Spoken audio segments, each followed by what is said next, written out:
Muchas gracias, Reinaldo. Muchas gracias por la invitación a la universidad y a los profesores que me habéis acogido y a vosotros por vuestra presencia. Como decía Reinaldo, nosotros, Ángela y yo, formamos un estudio no tan importante como él piensa. Es un estudio pequeño, quizás un formato de estudio que hoy se está cuestionando mucho en la producción de arquitectura en Europa, 6, 8, 10 personas, pero que ha permitido a lo largo de los años hacer una producción de edificios, de concursos y de obras más o menos coherente en cuanto al número de obras que se producían en el estudio y de proyectos que se hacían, y constante, ¿no? Esto le da una cierta singularidad. Al pensar en qué era lo que qué trabajos debería de traer aquí, que es la primera vez que vengo a Perú y por supuesto a Lima, no sabía muy bien, ¿no?, si referirme a las últimas obras construidas, los últimos proyectos, pero de alguna manera te sientes obligado a pensar un poco más de cuando vas a un sitio nuevo donde piensas que te conocen menos o que tu trabajo no ha sido conocido, que era preferible hablar de más edificios que ilustrasen un poco ese trabajo a lo largo ya de 25 o 30 años. Son prácticamente 30 años de trabajo, porque los primeros 10 años yo trabajé con Ángela, con el padre de Ángela, que es un arquitecto de los años 60, 50, 70 en España. Entonces la producción nuestra empieza en los años 90, en realidad ese es el tiempo que hemos dedicado a trabajar nosotros solos. Como decía, al pensar en qué proyectos era lo que podía mostrar hoy, y dándole vueltas, y porque de alguna manera me pedían que pusiese un título a la conferencia, que siempre es un problema, porque ya en el momento que te das un título ya te comprometes, pues me salió este título tan cursi del tiempo en el espacio, y que es un poco pretencioso, pero que no quería serlo. En realidad lo que quería era hablar de aquellos proyectos y obras que hemos construido en estos últimos años, que tienen que ver con la superposición de arquitecturas. Unas arquitecturas que venían impuestas, que estaban ya existentes, que tenían un grado distinto de existencia en la realidad, porque era un yacimiento arqueológico bien, o porque era un edificio que había sido transformado en el tiempo que había que volver a transformar.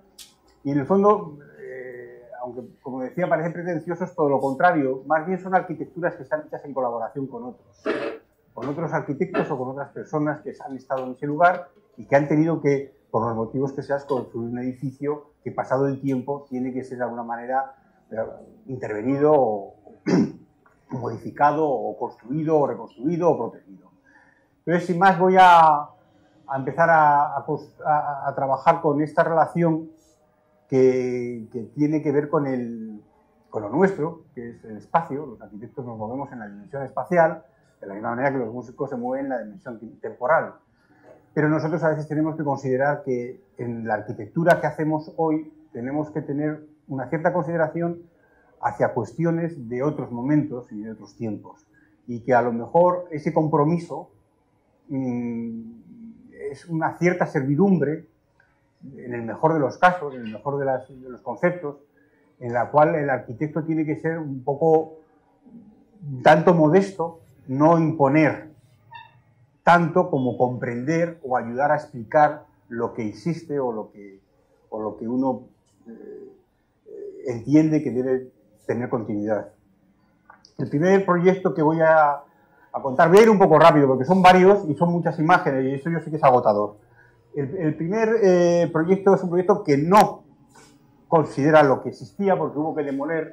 Esto es esto es la península ibérica, que conocéis, aquí en donde casi se une con África, y esto es la ciudad de Almería.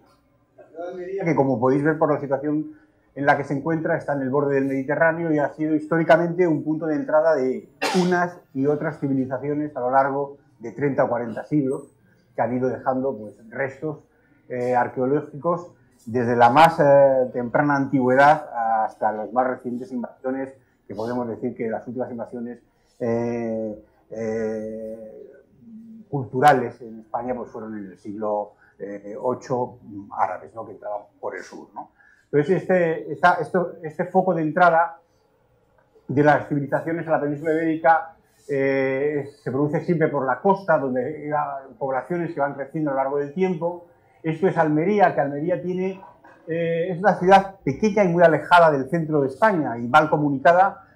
De hecho, no tiene ese famoso tren que tenemos ahora, que es el AVE, sino que tiene algunos trenes y algunas carreteras que han, digamos que de reciente construcción en los últimos 20 años, por lo cual era un sitio bastante alejado incluso de la capital de Andalucía, que es Sevilla.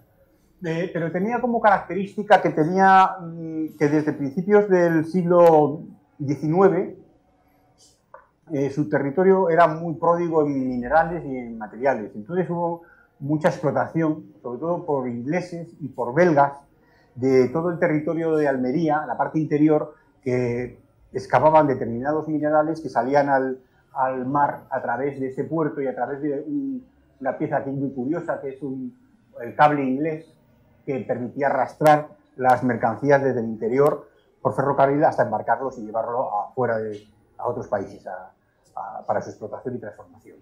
Luego la ciudad, que tiene, por supuesto, como su nombre indica, Almería, un origen árabe, y que tiene toda una zona de alcazaba y una zona urbana que se reconoce aquí muy bien, lo que es el núcleo histórico, que luego tiene una serie de ensanches del final del XIX y luego ya, bueno, pues todo lo que se va construyendo en el XX, ¿no? Aquí, en las excavaciones mineralógicas que se desarrollan durante 60, 70 años, en el siglo XIX, un ingeniero belga que se llama Siret empieza a descubrir no solamente los minerales que le habían traído a ese territorio, sino una gran cantidad de restos arqueológicos que van apareciendo en distintos lugares, en el Argar y los Villares. Y eso da lugar a la creación de un museo arqueológico que se construye aquí utilizando un viejo caserón que, por sus defectos de construcción, hubo de cerrarse. Ahí es donde intervenimos nosotros. Hay un concurso del Ministerio de Cultura y el viejo caserón, que era que tenía al lado unos solares, plantea al Ministerio de Cultura un concurso para hacer un nuevo museo y dota toda esta manzana para hacer este museo arqueológico donde instalar estos restos que habían ido acumulándose y encontrándose a lo largo de las explotaciones de Siresa. Aunque las bases del concurso hablaban o prácticamente conducían a hacer un proyecto horizontal de una sola planta para un recorrido, digamos, cómodo, de salas alrededor de algún patio, porque de alguna manera inducía, a nosotros nos parecía que había un compromiso distinto, aparte de la cuestión arqueológica y museística, hacia la ciudad. Esta era una manzana cerrada por vallas y una especie de unos solares, un pequeño jardín de entrada a este edificio antiguo, y nosotros lo que planteamos en el concurso es lo contrario: liberar más espacio, crear una plaza pública a la ciudad. La ciudad en ese sitio es muy densa, o bastante densa para lo que es las ciudades españolas, con edificios de 9 alturas muy compactos, formando todo un perímetro alrededor de esta manzana. Y esta es una carretera de bastante tránsito, una calle que daba salida a la ciudad, desde donde antes se entraba al museo. Nosotros planteamos dar la vuelta, entrar desde esa plaza de nueva creación que se cede a la ciudad y plantear un jardín lateral que podía ser utilizado como una especie de aula de exposición al aire libre. Entonces, ese es el planteamiento en el que se basa la propuesta, que al fin y al cabo es construir un edificio muy compacto en la esquina del solar para desarrollar en vertical el programa del museo. Un programa de museo, el museo se llama arqueológico, aunque responde a un museo provincial. En la estructura de museos españoles, pues un museo provincial tiene distintas áreas de bellas artes y áreas también de arqueología. En este caso, las bellas artes eran muy escasas y se redujo toda a la arqueología que antes me refería. Aquí se ve un poco como lo que es el plot que teníamos, que solamente tenía afectado una pequeña construcción muy baja, plantea hacer una gran plaza pública completamente, que fue también, como siempre, una cierta lucha con las instituciones que se empeñaban en mantener como propio del edificio este espacio, y nosotros lo planteábamos como una plaza abierta, y en cambio mantener o disponer un jardín en el que incluso se trasplantaron palmeras que existían antiguamente para ocupar nada más que esta esquina, ya planteando todo lo que es el museo abierto a la plaza pública de nueva creación. El edificio es un edificio muy compacto, y aunque efectivamente no tiene que ver con la utilización de ninguna arquitectura previa, cuando me invitaron a dar esta conferencia, yo no pude menos que acordarme que cuando estaba haciendo este proyecto, una visita de un amigo común de muchos de los profesores que hay aquí hoy, Carlos Bactán, que venía de Lima, venía emocionado y me llevó unas fotografías de los impresionantes muros incas. Bueno, aquella fotografía estuvo presente en la elaboración de este cubo muy macizo, que era la idea de este proyecto, muy radicalmente macizo, apenas ningún hueco, siendo muy conscientes que la gente que lleva a los museos no quieren iluminaciones naturales, quieren remitirse exclusivamente a la iluminación de las piezas y a un tratamiento escenográfico de los interiores. Entonces la decisión estaba tomada, la plaza tendría carácter público, una parte importante de la inversión que les sorprendió mucho al Ministerio era comprar palmeras ya de un cierto tamaño y no plantar unos arbolitos pequeños que tuviesen que esperar. Esto está antes de inaugurar el museo, hace 10 años o 12 años. A esa plaza se abriría la parte más pública del museo, que son el salón de actos y una sala de exposiciones temporales que, digamos, tiene un contacto distinto y más ágil con la ciudad, y en las plantas superiores se desarrollaría todo el programa del museo. Con los años, con el tiempo, esa plaza ha cogido pues, la sombra que dan esas parcelas y que hace mitigar un poco la presencia del museo, de esa dureza, de esa caja, de ese cofre de piedra, un poco entre las ramas de la palmera, ¿no? El proyecto, como decía antes, es fundamentalmente un proyecto en sección. Es un proyecto que tiene en el programa un peso importante en lo que son los almacenes arqueológicos y los sistemas de laboratorios para su tratamiento, porque normativamente, por ley, cada vez que se hace una obra en la provincia de Almería y en el casco urbano, es obligatorio la presencia de un arqueólogo que supervise, porque la riqueza en restos arqueológicos es enorme. Entonces, hay un tráfico, digamos, continuo de aportación de restos que aparecen en las obras y que tienen que ser, o los movimientos de tierra de las carreteras, para ser analizados. Ese sería el basamento, donde, por supuesto, tiene una llegada de materiales arqueológicos a cubierto, un proceso complejo de tratamiento y una serie de almacenes que ocupan toda la parte baja, incluso de la plaza. Y en el primer piso, a nivel con la plaza pública, la zona de salón de actos y toda la parte del programa más público. A partir de ahí, y articulado por una especie de patio vertical de circulaciones, se va haciendo un recorrido que permite ir pasando de las distintas épocas de las que tiene representación el museo, que van desde las culturas de Largar, son alrededor de 12.000 años antes de Cristo, a las más ricas, que son los millares, que son de 1.500, 1.600 años antes de Cristo, a los restos árabes y restos romanos menores, porque los romanos fueron trasladados al Museo Arqueológico de Sevilla, ¿no? Entonces, lo que se pretendía con eso era establecer un recorrido de continuidad a través de los distintos niveles que funcionan como cajas de hormigón estructurales que van apoyándose una encima de otra, todas siempre muy opacas al exterior, solamente hay unos elementos de iluminación vertical en las salas que van derramándose hacia el interior, pero que van de alguna manera estructurando unos recorridos de unas salas para unas piezas que ya existían, es decir, que es como una especie de traje a la medida a la colección existente en el museo. No es un museo contenedor donde se proyectan unas naves, digamos, neutras, sino que cada una de las salas tenía ya desde el programa un poco su finalidad concreta. Y es un edificio, pues como es un poco la arquitectura del lugar, una arquitectura muy blanca, muy desnuda, en la que la presencia de los muros blancos es predominante y en la que solamente existe el valor de la piedra, que es la propia piedra que se produce en las canteras de Almería, que es un mármol que se llama mármol de Macael, que es un mármol de distinta calidad, generalmente bastante barato, pero que el valor está en utilizar piezas muy grandes, ¿no? Entonces, en la zona de recepción del museo, pues se utilizaron piezas de un gran despiece, la zona de entrada, para llegar luego al espacio vertical que articula las distintas salas, de manera que los visitantes, a través de una escalera de ida y vuelta, digamos, pues pueden ir recorriendo la totalidad de las colecciones del museo. Esta obsesión de los arquitectos de utilizar la luz cenital en los museos es siempre un arma de doble fila. Al final, creo que todos los museólogos acaban tapando los lucernarios. Es una obsesión, yo ya no encuentro ninguno sin tapar. El otro día estábamos comentando antes de un homenaje a Rafael Moneo en el edificio Thyssen, que es un museo en el centro de Madrid, y yo miraba hacia arriba del vestíbulo y digo, qué astuto Moneo, los lucernarios los ponen en el vestíbulo donde no molestan a nadie y no se los van a tapar, porque desde luego vas a ver la Fundación MAC de SER y tiene todos los lucernarios con plásticos negros. Hay una lucha absoluta entre esta relación espacial que puede producir la luz natural y las piezas que se exponen.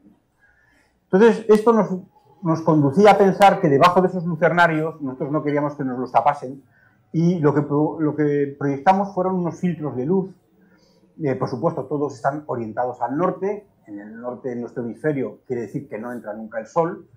Y aunque la luz en Almería es potente, debajo de los lucernarios que se veían en la sección se diseñaron una especie de filtro hecho con tableros de luz de gran sección, son prácticamente 2,5 metros de altura, con una disposición de los planos de madera de tal manera que van quebrándose, impidiendo que entre en ningún momento del año nada de luz directa y que al revés, la luz azulada del norte al chocar con la madera tuviese un tono un poco más cálido. La idea era siempre mantener una iluminación o una referencia de iluminación con la luz exterior.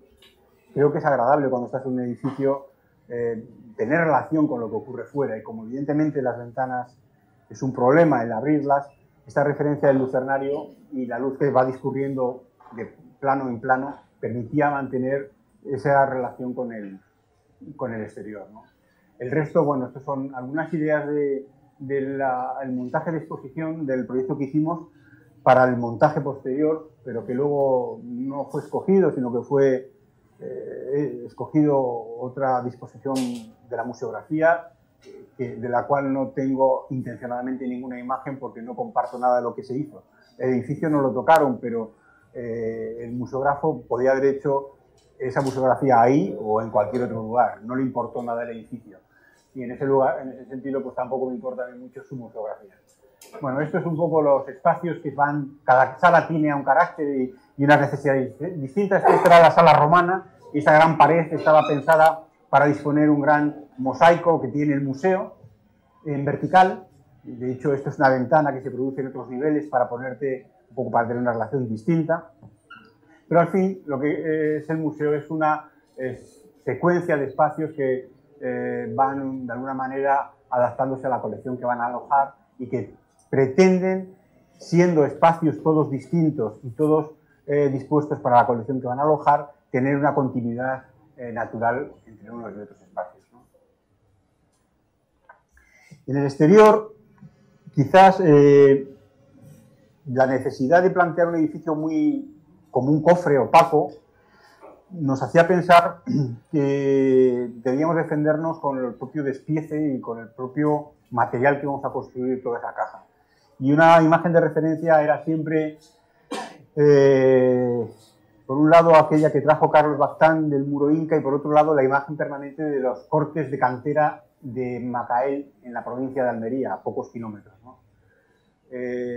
Buscando un poco un despiece de piedra que eludiese hablar de la estructura que había en el interior. No hay referencia a forjados, sino que hay unos despieces que no coinciden con las alturas, sino que tienen, bueno, un trabajo específico de despiezar en distintas familias de llagas para intencionadamente obtener un elemento de despiece claramente superpuesto, porque se ve que hay varias familias distintas que obedecen a unas referencias a los distintos espacios que hay dentro, pero que no tienen una referencia nada más que de piel. Y eso se explicita en que la propia llaga, en su construcción, habla de una forma de exhibir su unión totalmente artificial, como es que van enfundadas en perfiles de aluminio, aunque sean piedras de gran canto, para eludir el espesor. Y simplemente es la junta pues, a que hable de la textura de la piedra, ¿no? Entonces el edificio solamente tiene una manifestación a través de sus huecos más ordinaria en la parte de oficinas, biblioteca, laboratorio, que es la parte que da a la avenida trasera, también donde está el portón de desembarco de mercancías que es necesario, ¿no? Este es otro proyecto realizado en la ciudad de Cuenca. Esto es Madrid, Cuenca está a mitad de camino entre Madrid y Valencia. Es una ciudad histórica con una gran presencia de monumentos del siglo XII, aunque el peso es medieval. Tiene también una iglesia gótica espléndida, una catedral gótica de las mejores. Y también es un lugar específico para el mundo del arte. Bueno, la topografía de la ciudad de Cuenca es impresionante. Tiene dos hoces, tienen ese nombre, que son dos ríos que excavan todo el centro urbano. ¿Vale? Esta es la plaza de la catedral y todo es un núcleo histórico prácticamente mantenido en el tiempo de una manera milagrosa. Es lo que tienen de ventaja los lugares pobres e incómodos de acceso, que se destruyen menos con el progreso. Entonces esto ha quedado como abandonado y todo lo que es el crecimiento de la ciudad se ha producido abajo. Pero aquí había, o hay, un monasterio, el monasterio de San Pablo, que se asoma a estos riscos y que solamente está comunicado con la ciudad a través de una pasarela metálica. Eso ahora, como tantos otros conventos en España, está transformado en un lugar de turismo, es un parador nacional, que al lado tiene una iglesia, que es la iglesia de San Pablo, que está vacía desde después de la guerra, en el año 36, se utilizaba para distintos usos, como sala de conferencias o como pequeña sala de conciertos, pero había caído también en desuso cuando uno de los pintores, esta es la iglesia de San Pablo y este es el lugar, es un lugar muy impresionante, aparte de tener una portada, creo que es la única portada rococó que existe en España, verdaderamente rococó. La iglesia es gótica del 14, pero la fachada es nueva y está en un sitio espectacular, ¿no? Un cortado de estas son las casas del otro lado de la hoz. Entonces este espacio, que será el estado en el que nos encontramos, estaba prácticamente, por supuesto, desacralizado y prácticamente en desuso, ¿no? Como una especie de salón de actos. Cuenca, por otra parte, es un lugar donde, por una serie de casualidades, confluyen una serie de pintores que dan nombre y sentido al movimiento abstracto español que se produce en los años 60 en esta ciudad. Este es el estudio de un pintor, que es el pintor Torner, que de todos ellos es el único que está vivo. Zobel estaba también aquí, pertenecía a este grupo en buena medida Chillida, pertenecía a este grupo Gerardo Rueda, bueno, una serie de pintores que son los que configuran todo el arte, el despertar del arte abstracto en los años 50 en España. Este pintor, como decía, es Gustavo Torner, que, bueno, ese grupo de personas fundan un museo en esta ciudad, que es el Museo de Arte Abstracto Español, que ya ha cumplido 50 años, me parece, y que es el lugar donde están depositados el mayor número de obras de arte, de pinturas y esculturas de todos estos pintores que cito, y es un lugar verdaderamente increíble. El único de ellos, de estos pintores que era nacido en Cuenca, era Torner, Gustavo Torner. Y él decidió donar toda su obra al Museo Reina Sofía, al Museo de Arte Abstracto Reina Sofía.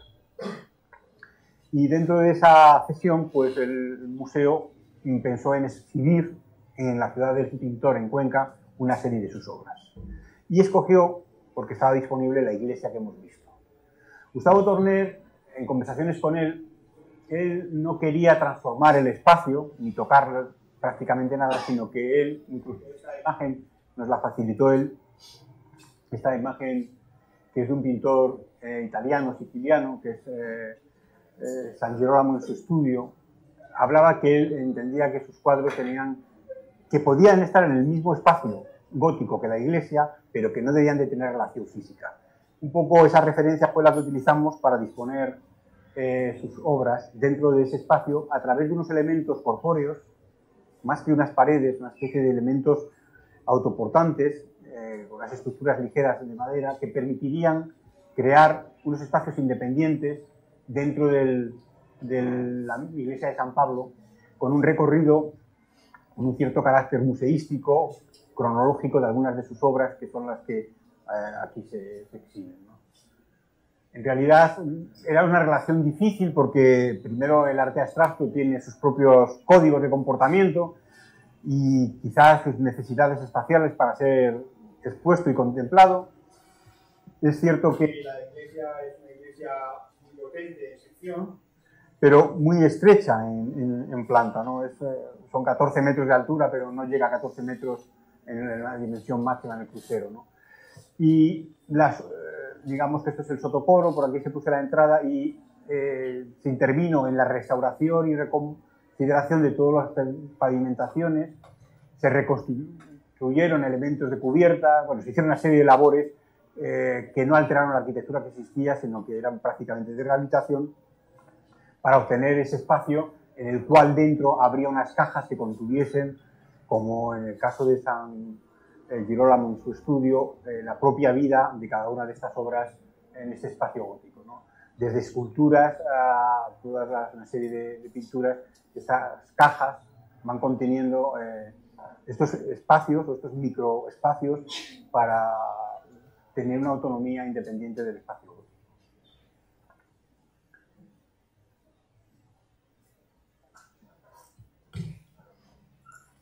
Esas obras que estoy explicando son obras que ya tienen algunos años, más el Museo de Almería y un poco más reciente el Espacio Torner.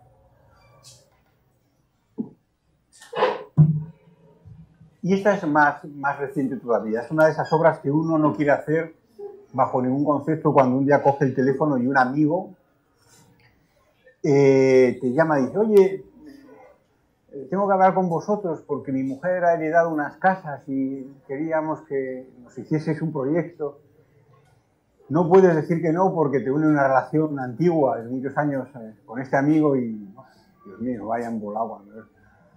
Que Dios no te mande nunca un amigo, ¿no? Pero bueno, lo cierto es que era sorprendente, ¿no? Porque eran unas casas que había heredado en un sitio más sorprendente. Es un pueblo en la provincia de Toledo, que está un poquito al sur de Madrid, y había heredado...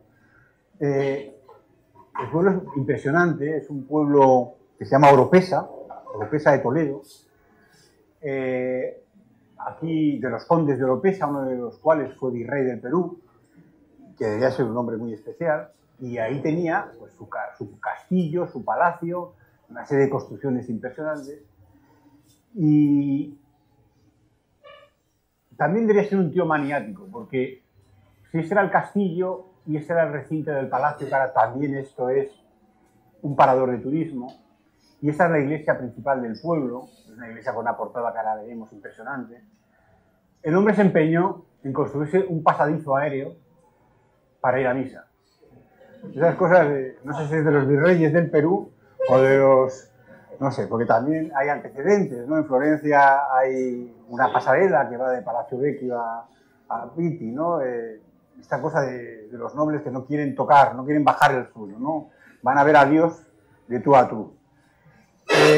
Claro, el caso de Palacio Pitti de Vasari, que es simultáneo a eso, tiene no sé, una nobleza de trazado y una impronta en la ciudad que tiene un carácter urbano.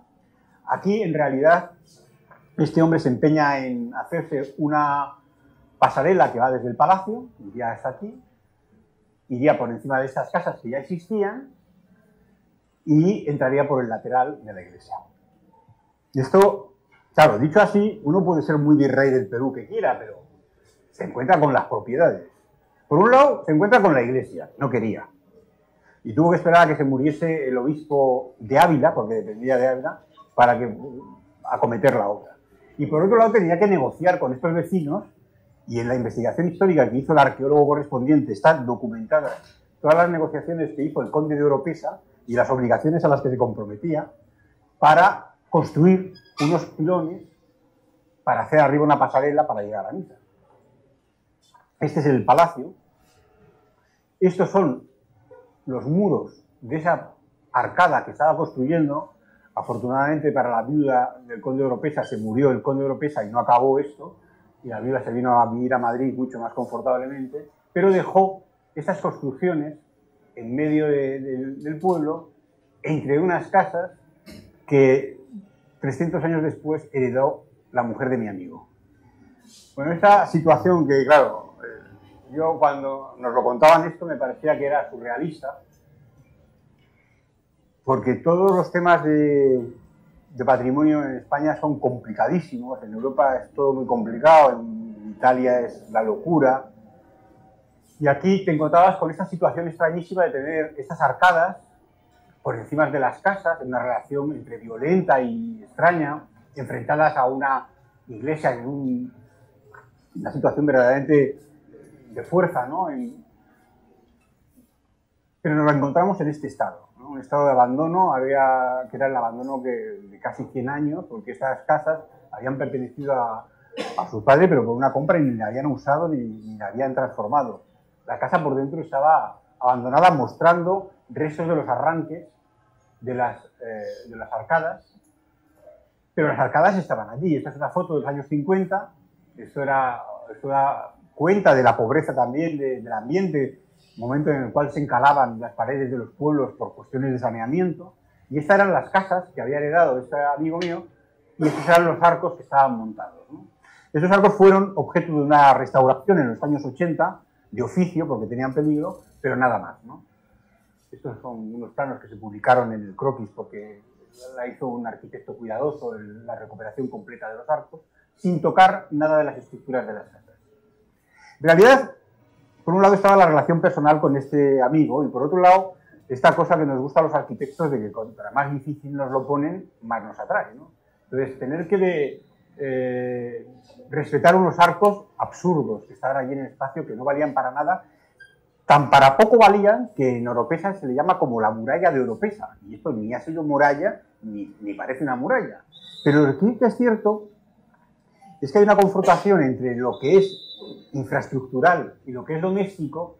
Nos hacía gracia buscar esa imagen de Picasso, hecha para unos decorados de Falla, en la cual parece que estamos hablando de lo mismo, ¿no? La confrontación de cosas tan distintas.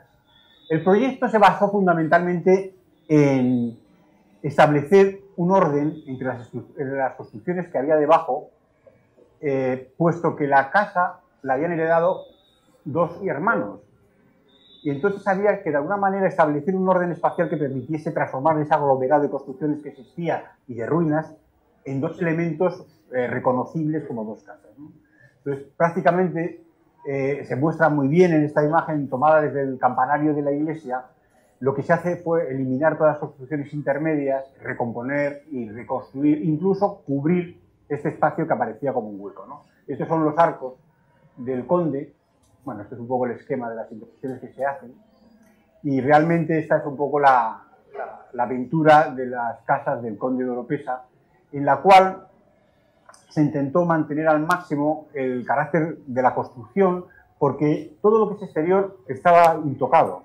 Realmente se produjo una limpieza y una restauración más o menos cuidadosa de algunos elementos, por supuesto sí de la cubierta, dotándole de elementos que evidenciaban una intervención un poco más seria que unos techumbres de madera y tejas, como había antes, pero no había más intención de hacerse presente en el pueblo ni en el interior, ¿no? El problema del interior es que eran fábricas muy tocadas, muy recompuestas en distintas ocasiones, incluso una vez eliminadas las construcciones que había en medio, aquello estaba todavía con grandes problemas de construcción, no de estabilidad, sino que todos estos muros habían sido deteriorados, y al ser fábricas de ladrillo, lo que hubo es, se trabajó con un elemento que es el mismo en el suelo que en las paredes, un elemento cerámico que hace como un tapiz que entona bien en textura y color con los muros, que sí se tomó la decisión de pintar de blanco, no de blanco, de un color que aclarase, porque aquello era muy oscuro, ¿no? Entonces, bueno, esa es la intervención en estas casas.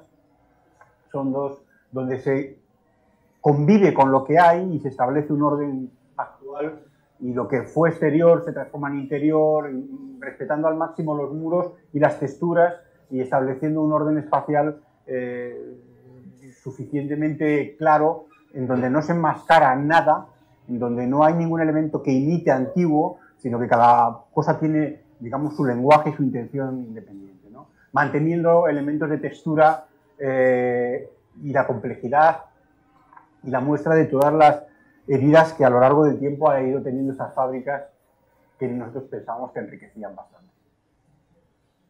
Por fuera simplemente algunos elementos se eliminaron que se habían puesto y se restituyeron algunas de las...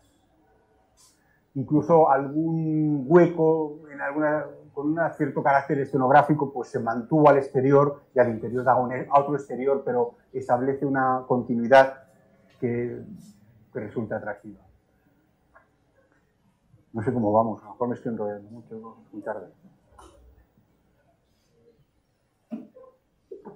Bueno, esto he de decir que además los dueños luego nos han invitado a cenar varias veces y hemos seguido siendo amigos, lo cual ya tiene un mérito en sí mismo, porque hay que reconocer que fueron muy buenos clientes y que supieron tener paciencia porque no era fácil intervenir en este tipo de proyectos en los cuales muchas de las decisiones no pueden tomarse directamente desde el proyecto, sino más bien durante la elaboración, ¿no?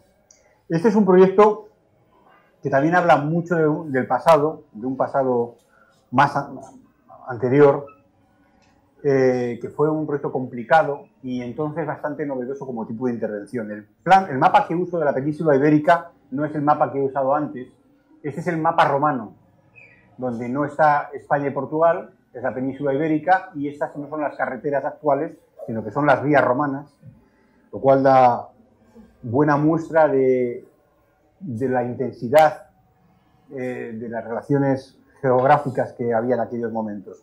Es cierto que no era igual que ahora, que Madrid representa ahora mismo una centralidad. Aquí hay un eje muy claro, que es la Vía de la Plata, que va de Cádiz hasta Santiago de Compostela, y el otro camino, que es el camino que va desde Barcelona, Zaragoza, León, Burgos, León, Lugo, que eran los dos elementos que articulaban prácticamente la península.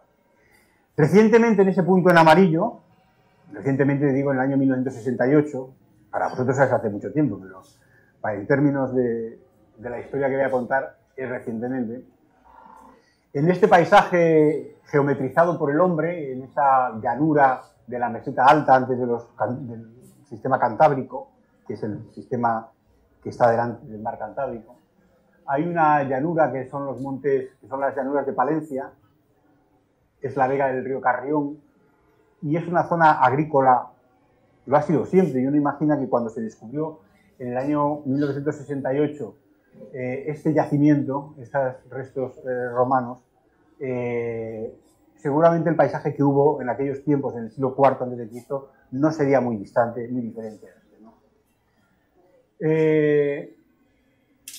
Un día de mayo de ese año del 68, en junio del 68, este señor, que era el dueño de los terrenos, le avisaron los trabajadores que, porque él había mandado explanar una pequeña lomita que había para plantarla. Le llamaron para que viese que estaban saliendo unas cosas muy raras. Esto me lo contaba él. Era un hombre muy curioso, un hombre que además había sido un hombre culto, que era propietario de muchas tierras, había sido alcalde de un pueblo de alrededor, Javier Cortes Álvarez de Miranda, y él me contaba que me vinieron a avisar los obreros que habían encontrado unas piedras muy bonitas. Y yo, iluso de mí, fui para allí y les dije, pues sí, son muy bonitas, vamos a hacer una cosa, sacarlas con cuidado, le pongo un marco de madera y las voy a poner en el comedor de casa.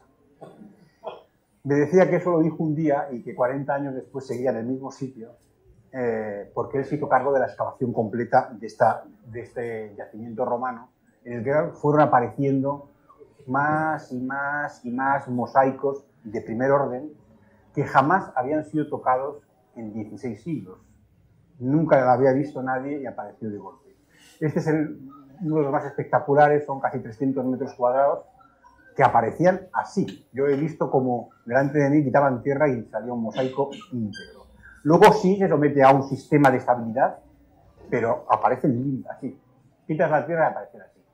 En aquel momento este hombre, Javier Cortés, puso en conocimiento de las autoridades su descubrimiento y evidentemente el Ministerio de Educación y Cultura se personó, se interesó y le propuso comprarle el mosaico más importante para llevarlo al Museo Arqueológico.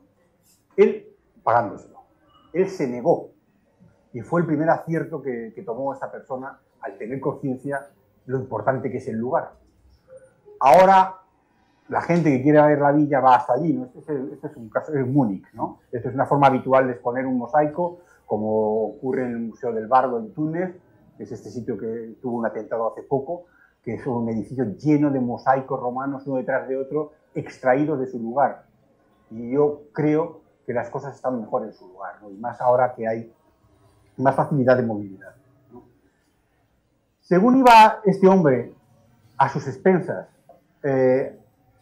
haciendo excavaciones, tenía que ir cubriendo lo que iba encontrando porque el clima de esta zona es un clima muy duro, que pasa, sin exagerar, de los 40 y tantos grados en verano a los menos 20 grados en invierno. Son saltos que no puede dejar al aire libre un mosaico, ¿no? Entonces iban construyendo una serie de estructuras que fue como nos lo encontramos, ¿no?, cuando se hizo un concurso para dar una solución a todo este conjunto, una vez que ya se habían excavado la totalidad del yacimiento romano. Al final, lo que habían encontrado, que era un trocito, me parece, por aquí, fue exhumando todo el resto completo de una villa romana trazada canónicamente, muy extraña, porque el caso similar que hay es en Sicilia, en Piazza Armerina, una villa que se descubrió en el siglo XIX y que también luego se intervino, pero no tiene un trazado como esta, que es un trazado que está hablando claramente de que es un proyecto construido y no una serie de edificios que se han ido uniendo para generar un entorno. Entonces esto fue lo que nos encontramos, ahí están marcados los distintos tipos de pavimentos y el problema que nosotros teníamos es cómo se expone o cómo se exhibe los restos del pasado cuando no se tienen completos y cuando además no solamente no se tienen completos, sino que no hay manera de saber cómo eran, ¿no? O sea, no es un caso de anastilosis en el sentido puro, es decir, que la técnica y la Carta de Atenas dice que cuando se encuentra una pieza se puede reconstruir la totalidad de la pieza con un material distinto para informar de qué es esa pieza, qué tamaño tiene, qué dimensión tiene. No, este es un caso distinto, ¿no? Había que pensar en cómo podíamos proteger y exponer la totalidad de la villa sin reproducir nada que no conocíamos. No sabíamos cómo era esa villa en su tercera dimensión, pero siempre pensando, o en nuestro espíritu estaba, dotándole del máximo grado de dignidad, que aunque no tuviera nada que ver ni con la estructura, ni con los espacios reales que hubiese tenido en su momento, al menos sí dotase al visitante de una referencia espacial lo suficientemente elocuente para que uno se dé cuenta que está no en unas casas normales, sino en una estructura arquitectónica suficientemente hermosa y grande e importante como para alojar esos mosaicos, ¿no? Entonces, nosotros lo que propusimos era, por un lado, un cerramiento perimetral de protección, una división clara entre lo que es la villa y lo que eran las termas, por una razón muy sencilla, porque no había ninguna relación física entre ambas estructuras.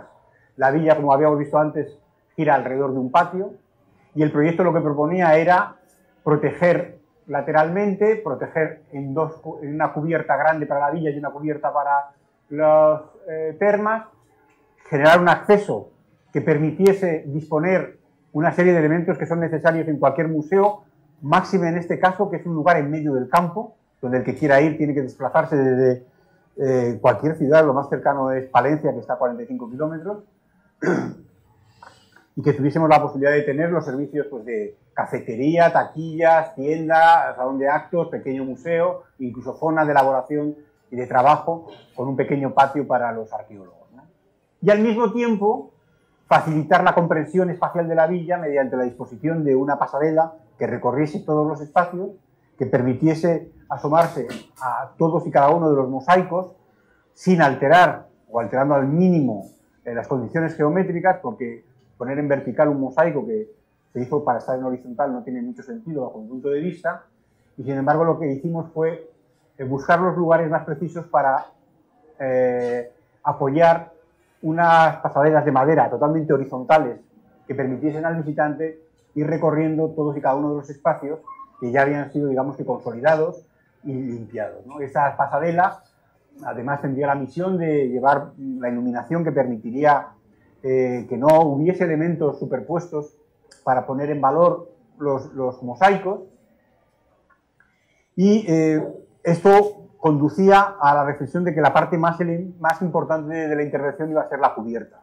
porque iba a tener una presencia absoluta en el proyecto. Entonces, aquella yacimiento de mosaicos se le superponía, como decía antes, esa pasarela, ese plano horizontal donde iban a moverse los visitantes, respetando la estructura del patio y la estructura de la villa y la estructura de las termas.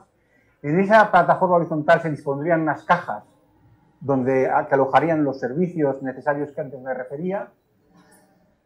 Encima, lateralmente, haría una protección vertical a modo de cerramiento y una estructura de cubrición de la totalidad, ¿no? Esos son el sistema un poco de proyecto que se propuso, ¿no? El elemento más importante, evidentemente, iba a ser la estructura que teníamos que poner por dos motivos. Primero, por la presencia que iba a tener en la totalidad de la villa. Y segundo, porque estos proyectos tienes que hacerlo de la mano con un arqueólogo que ya se ocupa de ir diciéndote dónde puedes y dónde no puedes apoyar. No nos dejaban apoyar nada más que en el patio central. Entonces había que pensar una estructura suficientemente ligera, suficientemente flexible en el sentido que nos permitiese ser preconstruida fuera, en un taller en alguna ciudad, transportada y montada en el lugar, y que tuviese, digamos, una respuesta estructural lo suficientemente generosa para salvar luces de 25 metros de ancho y 75 de largo, ¿no? Al final se pensó en una membrana metálica construida con unos rombos metálicos que ya venían construidos, ya venían fabricados en taller, que permitirían disponerlo a lo largo de unas vigas que solamente se apoyan en las cuatro esquinas del patio y en el perímetro, que era donde los arqueólogos habían permitido disponer de elementos que llegasen hasta el suelo, ya seguros de que no había ningún elemento previo en esos sitios, ¿no? Y al final esta es la solución de entender que el elemento de cubrición tenga una suficiente altura para garantizar el carácter unitario de todo lo que es la villa, que eso permitiría establecer como un doble orden, un orden de iluminación perimetral que también se ha protegido de soleamiento por un elemento que ahora veremos exterior, pero que también permitiría ocultar de alguna manera o poner en un segundo nivel todos los servicios, desde la cafetería, la sala de audiovisuales, el museo, que estando en comunicación con el interior de la villa permitiría también una cierta independencia e incluso su climatización, porque lo que es el gran volumen no está climatizado, evidentemente, simplemente está cubierto y protegido, y sin embargo las zonas públicas, digamos, sí están calefactadas en invierno y refrigeradas en verano.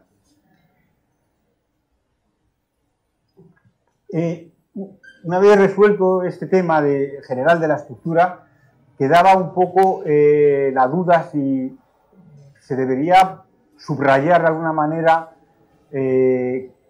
en qué consistía la estructura arquitectónica de este edificio, al menos en algunos puntos. Me refiero que nosotros sabemos leer planos, los arquitectos, y vosotros también, pero no es tan común que una persona que dé una huella imagine una respuesta en tres dimensiones.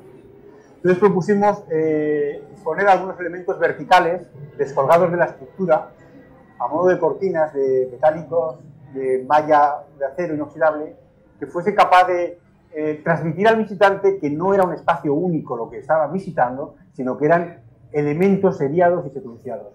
Sin abusar y sin reproducir todos los elementos que había, sí se establecían unas veladuras que hablaban de interior-exterior entre lo que fue jardín y lo que era el interior de la villa. Bueno, aquí se ven un poco la relación que tienen estos elementos que se descuelgan para matizar y subrayar los elementos verticales, ¿no? De la misma manera que aquí se ve la relación que hay de los elementos cerrados, digamos climatizados, como la cafetería, que sin perder la relación con el interior de la villa, tienen su autonomía, ¿no? Bueno, si el interior yo creo que quedaba suficientemente claro en la respuesta que arquitectónicamente se le daba a cómo se exponía la villa. El exterior planteaba otro problema porque esto es una construcción en medio del campo, un campo que, como hemos visto en las fotos, es una plataforma horizontal donde, bueno, este es el único hueco que hay, que es la entrada al recinto, y este campo agrícola está matizado solamente por algunas masas cambiantes de árboles. Digo que son masas cambiantes porque son árboles de explotación. Esto ya no estará así, habrá sido talado y habrá sido plantado otro grupo en otro lado, ¿no? Van moviéndose esa topografía, pero esa era la referencia de escala que teníamos y de textura y de forma de lo que nosotros teníamos que construir en este paisaje.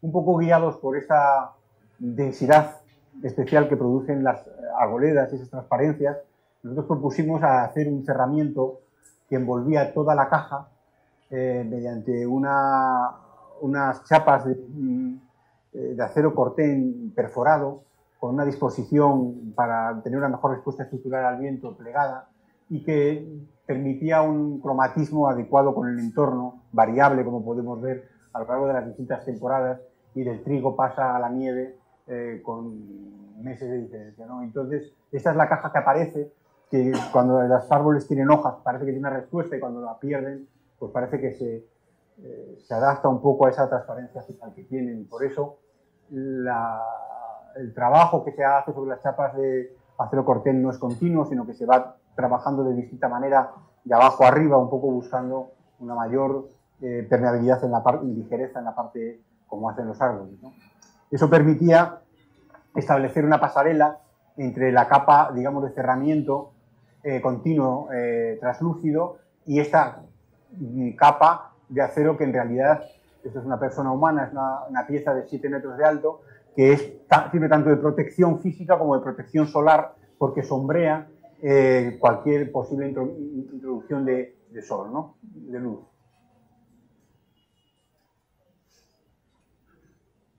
El resto es un muro hecho en hormigón que está arropado por un talud vegetal que lo que hace es hacer una transición suave desde el exterior a la nueva cota de visita de la villa, que es la plataforma de madera que discurre en el interior.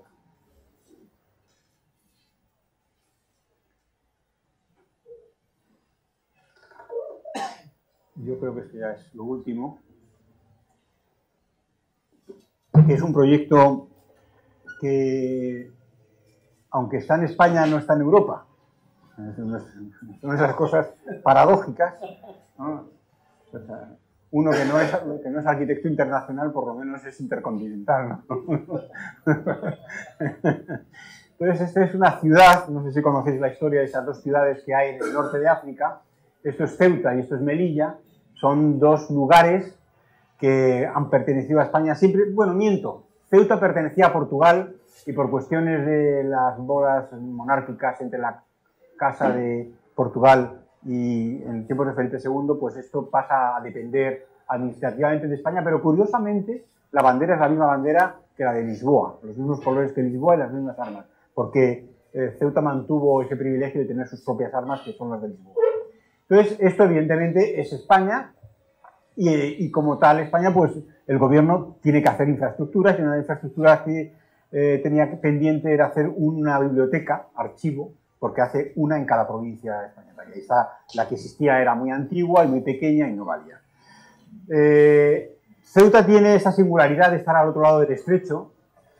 El estrecho es un sitio increíble, es un sitio donde es la boca del Mediterráneo y es un lugar por donde han pasado todas las culturas y siguen pasando todos los barcos, los de guerra y los no de guerra, para ir al interior del Mediterráneo. Esto quiere decir que siempre es una experiencia increíble atravesar el estrecho. Son solamente 16 kilómetros, pero cada vez que lo he atravesado, y lo he atravesado creo que 100 y pico veces, entre ida y vuelta, es siempre distinto, ¿no? Es increíble, es un lugar, a veces parece un lago suizo y a veces parece no sé, el mar más embravecido. Cada 2 por 3 se corta la comunicación de barco entre la península y Ceuta cuando sopla levante fuerte porque no se puede atravesar. O sea que es una condición bastante habitual. Esta fotografía está hecha desde la península ibérica y esto ya es Ceuta al otro lado, o sea que realmente ya se ve que está justo muy cerca, ¿no? Es un sitio increíble geográficamente, es como una especie de roca que se introduce en el mar. Prácticamente aquí estaría el Atlántico y esto es el Mediterráneo. Es una situación, o sea, divide por un lado África de Europa y por otro lado Mediterráneo de Atlántico, y era el sitio donde las leyendas cuentan que estaban las columnas de Hércules, una en Gibraltar y la otra en Ceuta, ¿no? Y este es el lugar que el Ministerio había encontrado para hacer la biblioteca. No hay mucho más sitio porque todo esto es un lugar militar que controla el estrecho, no se construye. Esto es la ciudad histórica, con todas las fortificaciones del 16, muy imponentes. Y esto es la otra ciudad, ¿no? Que es la ciudad de carácter más musulmán, aunque sean españoles, pero musulmanes, que viven dentro de lo que es el perímetro, que llega más o menos hasta aquí nada más. No hay aeropuerto, o sea, solamente puedes llegar en barco o en helicóptero.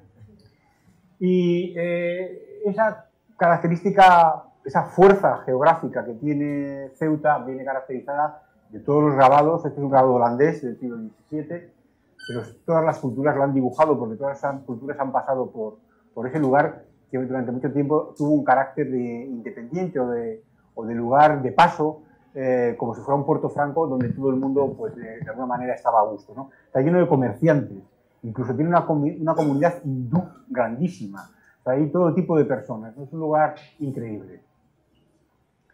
El lugar estaba caracterizado porque la ciudad va creciendo hacia arriba porque no puede crecer más en extensión. Y entonces va sustituyendo edificios más pequeños por edificios cada vez más altos. Podéis ver las torres una detrás de otra, las torres grúas, que hablan de que esto es una ciudad que va para arriba. Y aquí era donde tenía que estar, ahí es donde tiene que estar situada la biblioteca. Otra de las colinas es la colina musulmana. Esto es el Príncipe, el barrio del Príncipe, que es un barrio totalmente habitado por personas musulmanes, un 90%, y está como separado, ¿no? Es un lugar hoy problemático con los problemas del yihadismo y el islamismo, y es un lugar muy característico y que tiene esa fuerza colorista, ¿no? Que parece que está hablando de un lugar muy distinto.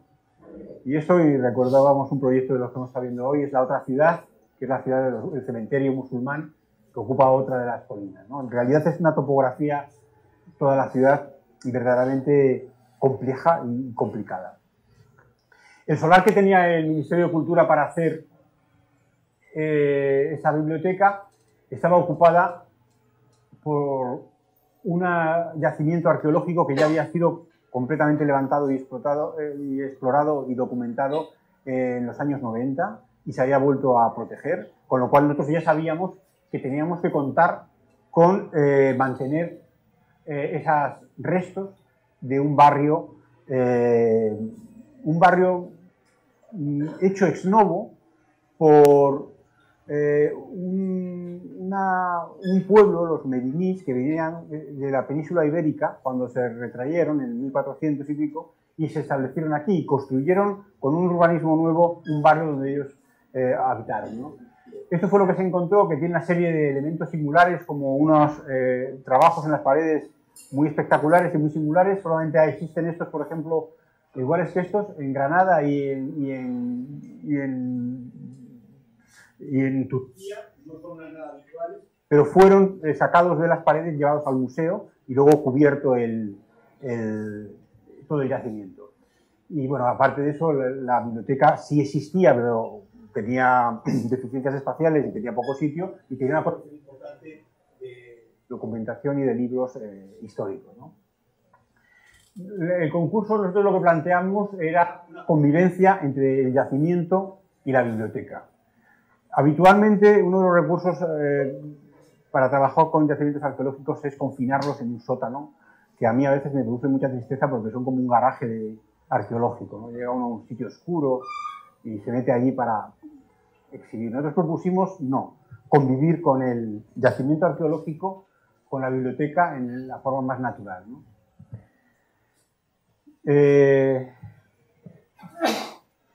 Dicho de otra manera, la sección del terreno, que salvaba prácticamente 3 plantas, mantenía íntegro el yacimiento y lo incorporaba a una biblioteca que iba a ser muy extraña porque va a funcionar al revés de una biblioteca normal.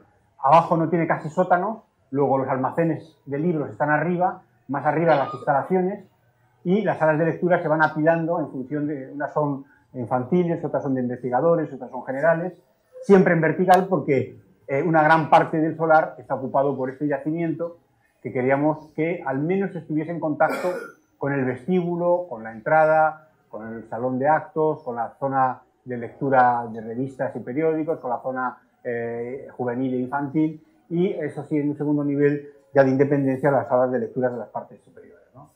Entonces, eso no era fácil de explicar al Ministerio y en el concurso, pero había una obra de un artista suizo, de Urs Fischer, que hablaba de esto mismo. Él lo que había hecho en esa sala de exposiciones era casi el proceso contrario.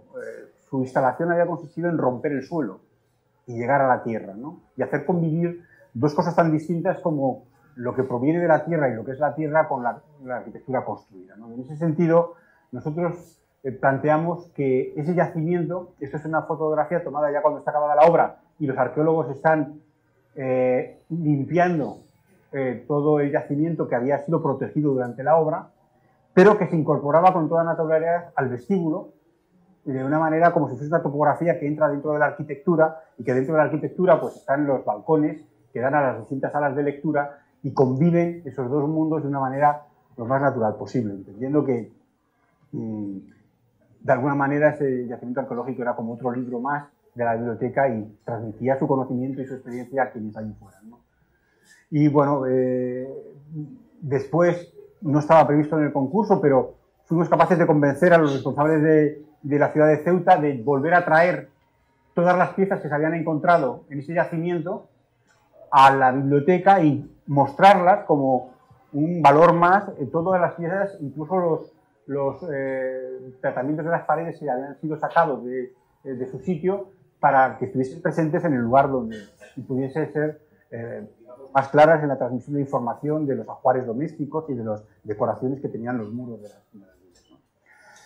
Esta solución de incorporar el yacimiento obligaba a hacer un cambio estructural. No tenía sentido hacer una estructura tan potente para todo el edificio cuando no era necesario, ni tan menuda con muchos apoyos que entorpeciese demasiado la comprensión del yacimiento arqueológico, cuyo valor más importante es el conocimiento del trazado urbanístico, y es el valor que dan los arqueólogos de ese trozo de ciudad.